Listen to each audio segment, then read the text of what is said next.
We have also been able to design structures where their interior looks almost like a grid of hydrophobic centers and hydrophilic centers repeated throughout the crystal. And what happens when you expose this to air, especially arid air, like desert air, Mediterranean air, where the relative humidity in the summer could go as low as 20%, it plucks water out of the air because water goes to the hydrophilic centers, fills them up, and now bridges over through hydrogen bonding over the hydrophobic centers, and it fills the pore. Why am I emphasizing the hydrophilic, hydrophobic character of the pores?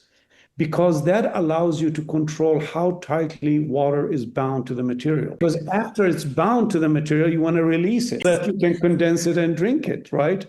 And so you want to release it at temperatures that are, 40 degrees Celsius, 45 degrees Celsius, what you would have in the desert, or temperatures that you could supply heat from waste heat in industrial installations. You don't have to create or to put in energy to create that heat. So you push air into the material and only water goes into the pore because water sticks to those hydrophilic sites and builds up inside the pore. And because you also have hydrophobic sites or you have water-liking regions, that's hydrophilic, and water-hating regions, that's the hydrophobic regions.